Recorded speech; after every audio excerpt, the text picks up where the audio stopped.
Hi, this is Carrie Cooper for Guitar Centre's Focus on Rock. Now, when looking back on amusing moments of madness in the world of classic rock, there's always one lovable rogue in particular that we can rely on: Keith Moon of The Who.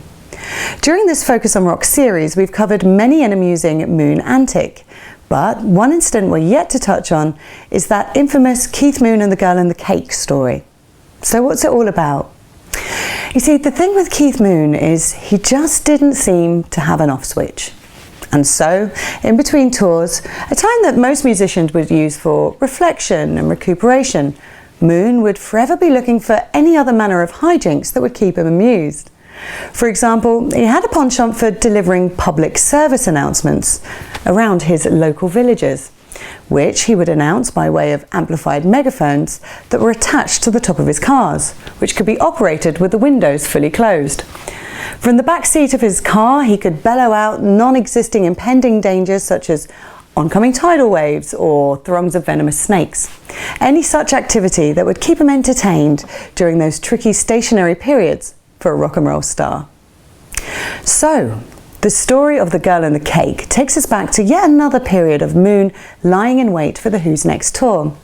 It was February 1976 and Moon was somewhat unhappily living in Beverly Hills, in a mansion that he could barely afford, drinking a little too much and dreaming of an acting career. Some say the frustrated actor within him was part of the reason that he tended to act out at every opportunity he got. Now, as with so many of Keith's partying stories, they're all remembered somewhat differently, depending on the partying witness. So perhaps it's best to stick closest to the account of the actor himself who pulled the soiree together, Oliver Reed. Now, Oliver was an actor who appeared in The Who's movie Tommy. He wanted to celebrate his older brother and best friend's 40th birthday in style and wanted to put on a bash to remember. He invited a number of the Hollywood crowd, of which Moon was one. Reed had heard about those models that supposedly jumped out of cakes and so set about finding one. And when he did, Keith was privy to the whole thing, enjoying the view as the model disrobed and climbed into the waiting cake, promptly to be iced in by the kitchen staff. At the party itself, which took place at the Wiltshire, Reed received the nod that the stint was about to take place. Reed explains exactly what happened next. This huge great cake with 40 candles on it was dragged down, and then boom, up came the girl out of the cake with her hanging out of the top tier. Surprise, surprise! And with that, Keith picked up a bun or a bread roll and threw it at the girl. And with that, the man I used to travel with, his wife picked up a bread roll and threw that at her husband. And then the husband threw one at someone else. And then they all started throwing bread rolls, all about the place.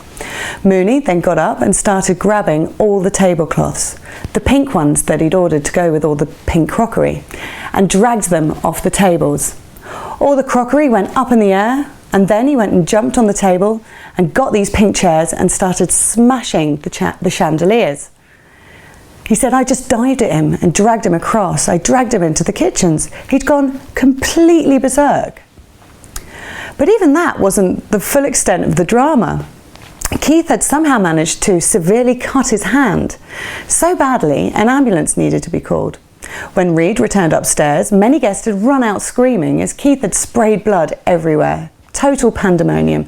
Another party brought to its knees by Keith. Ringo Starr, by all accounts, was sat quietly at an empty table shaking his head. Another Moon moment wasn't a new thing on him. It's rumoured the cost of damages ran into tens of thousands of dollars, which Reed paid for. No one quite knows how such a simple, benevolent act of birthday kindness, such as a girl in a cake, managed to descend into such a level of acute chaos. But this was the 70s, this was Hollywood, and this could only be the work of The Who's Keith Moon.